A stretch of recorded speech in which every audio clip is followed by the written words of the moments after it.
Welcome to the Cool Things Entrepreneurs Do podcast with your host, Tom Singer. In each episode, we explore the interesting lives of business leaders, entrepreneurs, solopreneurs, and others who have a healthy dose of the entrepreneurial spirit.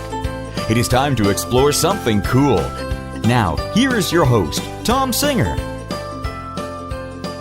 Hey, and welcome to another episode of Cool Things Entrepreneurs Do. Thank you so much for pulling your chair up to the cool kids table. Hey, if you've been listening to this podcast for a while, you know that I started the show 4.5 years ago with the intent of really only doing 50 episodes, and now we're over the 450 mark. But I started it as a way to get access to really smart people who weren't just calling themselves entrepreneurs, they were living it. People who were doers, people who were making things happen. Because I have discovered in my own life that success leaves clues. And so if you can get around people who are successfully doing things and are being recognized for their efforts, you can't help but learn something. Whether they intended or not, they are going to leave a nugget, a suggestion, an idea, a theory, some sort of a best practice that you're going to be able to say, whoa, if I do that, I can do better. And that's why I started this show, and that's why we continue. And today, I've got Jim Hunter. Now, he is the founder and CEO of DynaTrap, and their slogan is, stop zapping and start trapping. And this has to do with mosquitoes. And when I heard about him, he is a finalist for the Midwest Ernst & Young Entrepreneur of the Year Awards. And I heard about him through a press release, and I usually ignore. I get something like 25 requests a week from PR people who want to tell me about people who should be on Cool Things Entrepreneurs Do. And I usually just hit delete because I only do one interview a week. The Tuesday show is usually just me sitting here talking to you. And so I only do one show a week on Thursdays. And so I usually ignore these things. But there were two things about him. One is I love the Ernst & Young Entrepreneur of the Year Awards as a program. I used to be involved as a sponsor when I worked for a bank and a law firm for the Austin Awards. I have several friends who have been finalists in Austin, a couple who have gone on to be finalists of the whole program. My brother also used to work for Ernst & Young for a long time, so I'm a big fan of the program because he was a big advocate for it. And then also, how do you not love somebody who has dedicated a major part of his life to getting rid of the mosquitoes? I am one of those people, if we were to sit outside and have a beer, you might be like, oh, I got 1 or 2 mosquito bites, and I would look like I had leprosy.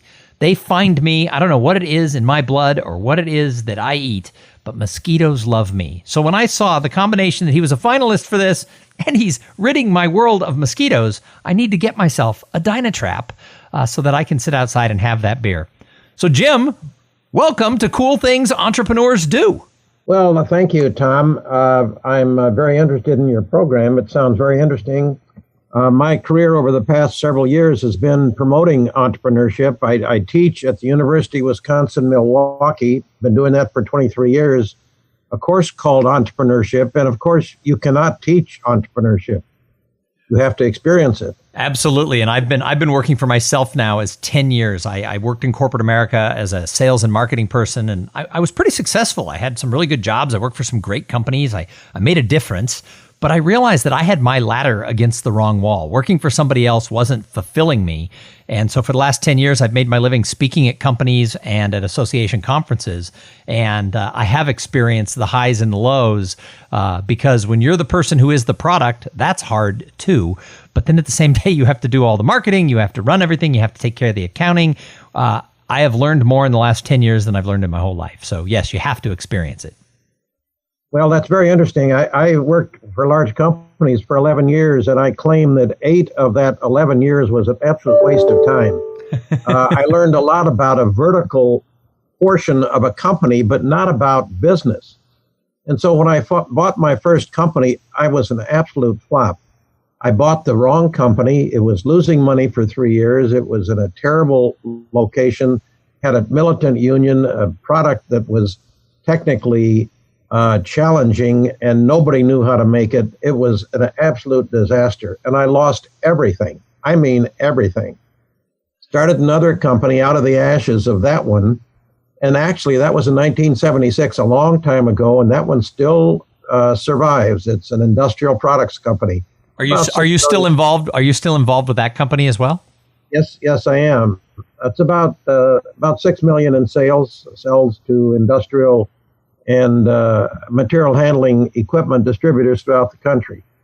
But during all this time, I've been teaching for 23 years and started several other companies.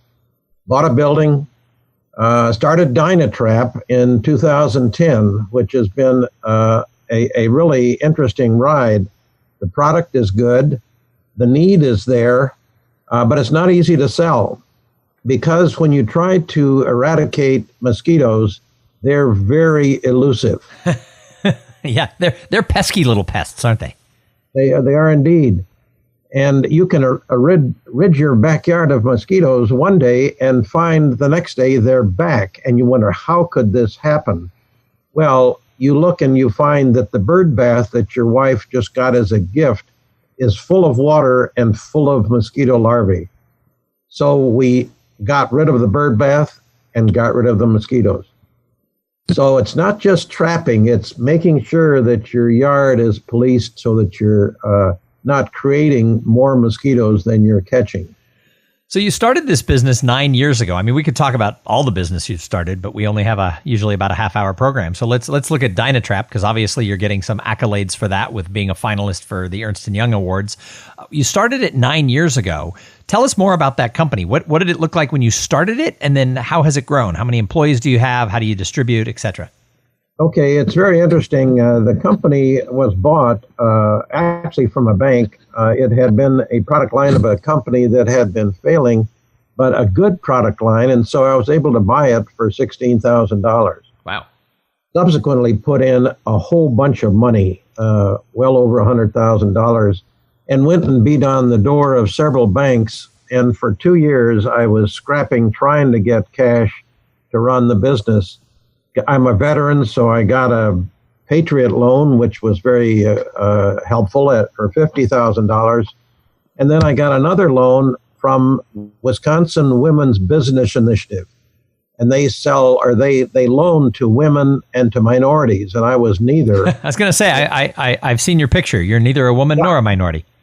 No, and I was very fortunate that they were impressed with the business, and they were able to give me an $85,000 loan. And that was enough with my own funds and the loans to get us to the 2-year point.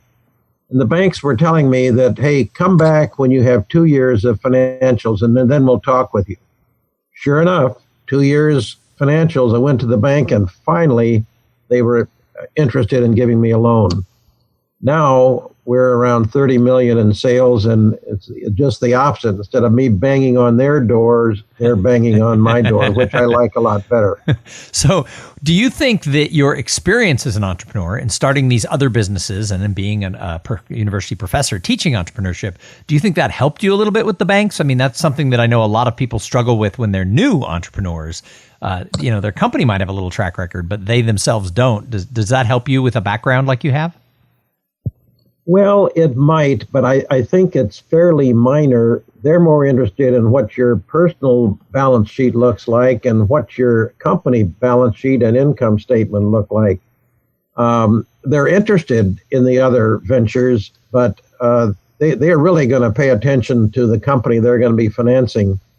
So they're kind of hard-hearted in that regard, but I've come to like some of them. So the company has grown. You bought it for $16,000, and you're now doing $30 million in sales. That's a pretty good record. How's the company set up? How many employees do you have? Do you do your own manufacturing? Tell us a little bit more about that. Well, it's very interesting. Like all consumer electronics products, you're probably going to have it made in Asia. And sure enough, we have 9 different plants that supply our product that are in China. And we're looking at other locations as well, but China has been the primary manufacturing base for us. Because it's very seasonal, as you can imagine, being a mosquito trap, it's very, very seasonal. We don't want to have a lot of fixed costs that will not be supporting for half of the year. So we have the manufacturing done, subcontracted.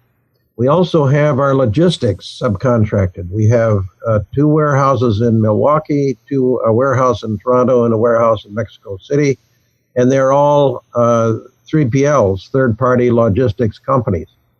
Our staff is about 26, very, very lean. We do all the accounting, of course, the finance, the customer service, marketing, and logistics planning. But the execution of logistics and manufacturing is subcontracted. So when we have a low period, we don't have that cost around our necks. That's awesome. So you're up as a finalist for the Entrepreneur of the Year Awards. What's exciting to you about that? Well, I'm a kind of private guy, and so when a photograph is taken, I'm usually in the back row hiding behind somebody. So this is different for me. They say it's a big deal, and I think it is. I'm excited about it, but as I say, I'm uncomfortable being in the limelight. It's just not me.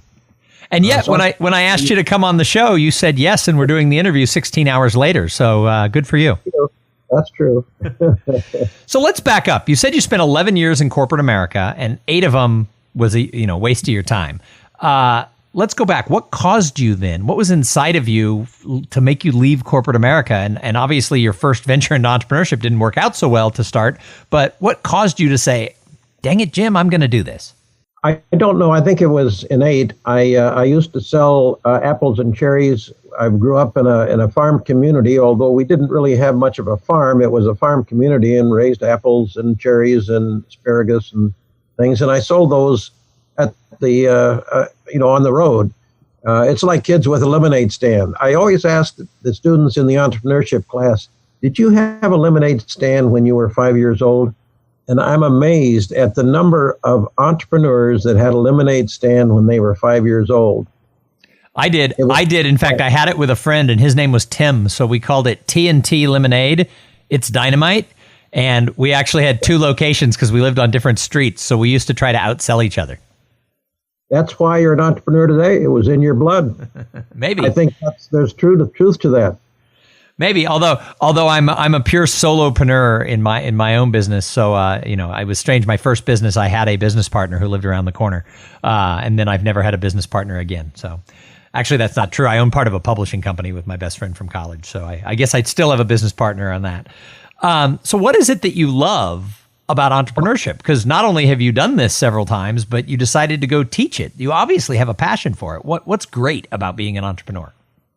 Well, I think it's the American dream, and hopefully the government isn't going to screw around it enough to screw it up. But many of the students are from overseas, and they admire the opportunity in this country to have your own business, and I think it's tremendous. I wish the assembler on the General Motors assembly line that puts the screw into the car would have his own business and have the very best screws and have it most efficient. I think that would be an ideal situation. Now, that maybe sound a little bit extreme, but I think entrepreneurship is the answer. Are there parts of it that you don't love as much? Are there times in your life where you ever said, if I had stayed in corporate America, I could be a senior vice president and just have a, cushier life? No, I've had rough times, obviously, and I've mentioned those before. And they're no fun, and it's been no fun for the family. My wife actually started a wallpaper business. My daughter started a house cleaning business, and my son started a driveway sealing business because I couldn't afford to buy their entertainment and their clothing when we had our first bust. So it's not been easy, but I still wouldn't have it any other way. Yeah, I talk about that a lot on this program and in my writing and even on stage when I talk to audiences. I talk about the fact that, sometimes in life, and it's not just entrepreneurship, it's whatever you're trying to do, sometimes things are going to change. You're going to have those ups and downs. But if you really, feel like, hey, I'm working towards something here, it gets you out of bed every morning. So I think you're right. I feel the exact same way. Well, great. I do want to mention one thing. I'm on the board and have been for 20 years of an organization called Economics Wisconsin. And the mission is to teach free market economics to elementary and secondary school students. And I have a very strong belief today that our students are not getting free market economics in school. In fact, they're getting just the opposite. And that really concerns me. So I'm very dedicated to that organization. And it's just in the state of Wisconsin, although there are same organizations all over the country. We focus in Wisconsin. So what advice would you have? And I mean, obviously, as a university professor, you probably have a lot of it. What advice would you have for somebody who says, I've got that calling inside of me. I admire entrepreneurship. I want to do my own thing, whether it's like me starting a one-man show or whether it's starting a large business that's going to have multiple employees and grow. What advice do you have? Well, I'd say that number one is don't give up. You may run into a roadblock, but that means you just pivot. You don't stop. You keep going. And you should have a mentor, an advisor, somebody that's been around, has a bunch of scars on them, and can help you. I had one, and that poor guy, I called him day and night for a year. I drove him nuts, but he had the experience and I needed it. So I think a mentor is really important. It's interesting that you say that, because that's another topic that comes up a lot. I've had some very good mentors in my life, so I agree with that. And then I've had the pleasure of mentoring these two guys who sort of appeared in my life right as they got out of college, like 7 years ago. And they sort of showed up separately, and one of them had seen me speak at a conference, and the other one I had met in a Starbucks. And they both sort of said, would you be my mentor? And I really didn't know what that meant, because the mentors that I had were sort of, they sort of just sort of appeared and were there at the right time. And I'd never had a formal sort of agreement. And these guys were like, would you be my career mentor? And I'm like, I don't really know what that means, but you're welcome to call whenever. And 7 years later, my wife invites them for Father's Day. They are, I have two daughters in real life, and my daughters refer to these two gentlemen as my fake sons. And they say their lives are better because they have me, and they always ask, they go, how can someone be 30 years old? They're both 29, turning 30. They're like, how can someone be this age and not have a mentor? They go, the things we would screw up with our boss and with all this different stuff. So I think that's really a topic that gets me really excited. And it's interesting because you bring up the fact that you called this guy till you're blue in the face. So this is something that I've started. I'm 52 years old.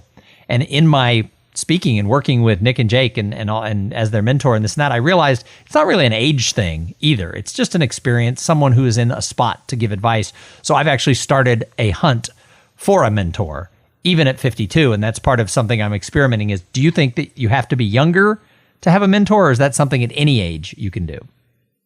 Oh, I think at any age. We just opened the Lubar Entrepreneurship Center at the University of Wisconsin Milwaukee, which is a building in which entrepreneurship is going to be promoted. And they have a whole wall of cards with pictures and names on it of people that can mentor in various functional areas. That's going to be an essential part of what that center does. So if someone has a need, there's going to be a match that can be provided for them. And that's really, I think, a good thing. Yeah, Nick and Jake and I had the honor to speak at the South by Southwest conference on what is mentorship. And we actually told the story of, kind of their story of having a mentor. And that was a lot of fun for us. And so I'm actually going to have them on the podcast. We're going to sort of recreate what we did at South by Southwest and have a discussion about it, because I think it's important. That's why I'm looking for a new mentor, this time more formal. I think that it's something that a lot of people don't know what it means, and they don't know how to go about it. And a lot of people make the ask and then it fizzles. So how does you get a mentor to stick? Like, if you find the right person, how do you get that relationship to grow, in your opinion? Well, I think it's a two-way street. The mentor has to want to do it. And of course, there has to be some chemistry match. I can't say that I'm a mentor for a lot of students, although I do talk with a lot of them. There are one or two that I would say I am a mentor for. And of course, they graduate and they go on. And I do have some contact with them beyond that. But I don't know how it really happens. It's the chemistry's got to be there, the interest and so forth. Just kind of happens, I guess. So, Jim, one question that I ask all the great entrepreneurs who get to come on to Cool Things Entrepreneurs Do, my little podcast here, is I ask them about what they think is the difference for entrepreneurs who go farther across the gap from potential to results. Because one of the things I speak about, I go into companies, I do a program called the Paradox of Potential, because we get so excited about potential. Whether it's an individual, we hire Becky, we think, oh my God, she's so great. And then a year later, we're transitioning Becky out of the company. Well, if she had potential, how come it didn't work out? Well, same thing is true for entrepreneurs. When we launch our businesses and go into whatever it is we're going to pursue, we obviously think, wow, we've got so much potential, and our investors and our friends and the people who support us think the same thing, but a lot of businesses fail. why do you think some entrepreneurs get farther across that gap between potential and results than others? Well, I'd say two things. One, ability to stick with it and not give up. But I think probably equally and maybe even more important is the ability to recognize the need to pivot. And usually that's a result of customer discovery. You talk with customers and you find out what they really want. You may think you know what they want, but unless you talk with them, you really don't know. And if you're pursuing something that customers don't want, you're not going to get anywhere. So you need to pivot. And usually it's not a complete turnaround. It's just a modification of what you're doing. So I think two things: stick with it and be prepared to pivot. I think that's great advice. So, Jim, I've got a couple more questions for you before I let you go. But first, I have to thank the sponsor of this episode. So this episode is brought to you by Podfly Productions. Podfly takes the time and the headache out of creating your own podcast. They set you up with the right equipment, training, and guidance to ensure that you're going to sound amazing. Podfly does all the heavy lifting and the technical work so that you can focus on creating great content, growing your audience, and interviewing really cool people like Jim Hunter. Hey, if you want to start a podcast, and I know that some of you out there do, jump over to podfly.net/coolthings and check out the offer that they have for the listeners of this show. So, Jim, I call the show Cool Things Entrepreneurs Do. What's the coolest thing you're doing in business right now? Oh, boy. That's a bit of a curve. Let's see. We're doing so many things. I'd say that the one we haven't talked about is the metal matrix composite company that has also been started, and we don't have any sales yet. It's a concept that has been proven to be a good product, but we don't have sales, and we haven't really gotten to the point of being able to put it on the market. It's an internal combustion engine cylinder liner application right now, and it would increase the horsepower and heat transfer and lighter weight. So I'd say a cool thing, being able to get a new technology and finally get it to the point where you can market it is a lot of fun. It's like pushing a rock uphill, though. Yeah, I always make the joke that the name of my business should be Sisyphus, because I push that rock up the hill every day, and I wake up in the morning and that rock is right there at my front door every day. You bet. You bet. So I love to ask the people who come on this show who it is they admire, because I think great entrepreneurs are observers. And so I always like to ask the guests here on Cool Things, I always say, who is it when you look at the entrepreneur sphere, the world of entrepreneurs, who do you say, wow, he or she, they're doing cool things? Let me give you two examples. Warren Buffett, the old guy, the Oracle of Omaha, he's on a plateau by himself. But a local guy, his name is Jesse DiPinto, a young guy, and his title is Chief Growth Officer. Let me get the name of his company. It's a brand new one, and he's a young guy. I knew him when he was at the University of Wisconsin Milwaukee. Let's see, the company is Front Desk LLC, and they are a growing professional home rental management company. Something nobody's heard of yet, but Jesse has had many different businesses, and he's probably late 20s at this point. And I admire him because he sticks with it, and he's creative, he's smart, and I think he's got something now. It may be a competitor to Airbnb, only they think they're doing it better. So I admire Jesse because of his spunk and stick-to-itness. Yeah, I got to tell you, I think if you said spunk, that's a word my dad used to use all the time. And I'll tell you, if you want to be an entrepreneur, you got to have some spunk, because otherwise it can be a long haul. You bet. Hey, the last question I ask everybody is, what do you do to give back to the greater good? Because I think if we're entrepreneurs and when we do well, I think we're fortunate. I feel very fortunate every single day when I look at my business, I look at my family, I look at the friends that I have, and I get to work in this business as a speaker and a master of ceremonies for some pretty cool events. And if you're fortunate, and I know I am, I think you have to do something to give back. You have to pay it forward. And so what do you do to serve the greater good? Well, two things. One, we have a policy with our company that will match donations any of the employees make, and I make significant donations myself, and the company matches them. But I mentioned before Economics Wisconsin, and I think for the future of our country, that effort is extremely important. It's a nonprofit. It's teaching teachers to teach elementary and secondary school students about our free economy. And if we lose that, we're doomed. And I think that we need the young people to understand what the opportunity is that presents. So that's the major give back. And I think that's awesome. I mean, I have two daughters, and one is going to be a senior in high school next year, and one will be graduating from college on Sunday. So this podcast will air on Thursday. On Friday, I will fly to Pittsburgh and watch my daughter graduate from the business school with her undergrad degree in business with a double major in history from Carnegie Mellon University. And I'm really proud. Yeah, I'm really proud of both of my kids because they both have a work ethic that is unparalleled. They get it from their mother, by the way. And they just really, I mean, if you give them a task, both my kids will just steamroll right through it. And my oldest daughter went to Carnegie Mellon's, chose them because it's one of the top 10 business schools for undergrad in the country, chose it because it's one of the top, 10 or 15 universities in the world. And she went there with the intention of wanting to go to big business. And she said she wanted to be CEO of a Fortune 500 company. That's what she talked about in high school. She got in, she learned about the business world. She looked at the type of people who were going to go to Wall Street and said, that's not the type of person I am. She had a life change shift. She also said she was never going to marry. She met a young man, they're engaged. And so she's leaving school and she has decided not to go to big business. She wants to carve her own path in the world. And that involves starting her own business and then possibly to help her pay the bills while she's starting, working for small businesses and doing some contract work and stuff. And people are like, how can you let her do that after graduating, all that money to go to such an expensive school?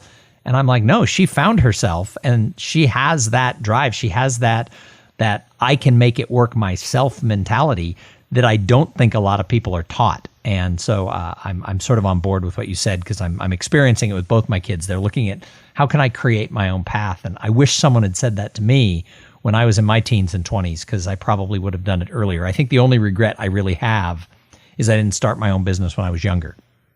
Mine is the same. I wasted 8 years, but congratulations. I think that's a wonderful story of your daughter. I wish her the best. That's wonderful. Yeah, she's a good kid. Both my kids are really phenomenal. It's been fun going through this path with them, and now we get to do the college selection all over again with the younger one. But Carnegie Mellon was a great school, and I wish I had gone to a school like that. It was great. So super, very good. Hey, Jim, thank you so much for agreeing to be a guest on Cool Things Entrepreneurs Do, and good luck to you with the Entrepreneur of the Year Awards there in the Midwest. Thank you so much. I enjoyed talking with you. If people want to find you or they need to get hold of a DynaTrap because they're thinking, I hate mosquitoes, how do they find the company? How do they find you? Well, two ways. DynaTrap.com is our website, and I'm on LinkedIn, James H. Hunter III, actually. So LinkedIn there. The industrial products company is called Handle It, HANDLE-IT.com, and Intelligent Composites is the metal matrix composites. There's a website for that. Nice. And Economics Wisconsin has their own website, so there are lots of different ways. So you can find James Hunter all over the place. Correct. All right, Jim, thank you so much. And thank you to everybody who tuned in and listened. I say it every single time. If it wasn't for people listening to the program, why would we have the podcast? If you like the show, subscribe on iTunes or wherever you get your podcasts. Getting new subscribers is the way shows get recognized. So if you know a group of people who are interested in hearing great interviews with people like Jim, tell them, subscribe to Cool Things Entrepreneurs Do. I will tell you, when I hear from people who listen to the show, I always ask, how did you find it? And they always say a friend told me, or my wife told me, or my boss listens to your show, et cetera, et cetera. So spread the word. Also, you can find me on all the social medias. I'm just Tom Singer, THOMSINGER. You can find me everywhere. That's my website, tomsinger.com. And so send me a little note. Let me know if you like the show. Hey, we're going to be back in a few days with an interview with somebody just as cool as Jim. But in the meantime, I'm going to challenge you. Go out there. Get your ladder against the right wall. Try something new.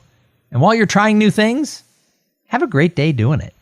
Thank you for being part of the Cool Things Entrepreneurs Do podcast. Without your participation and listening to these conversations, there is no show. Connect with Tom at tomsinger.com and follow him on Twitter at tomsinger.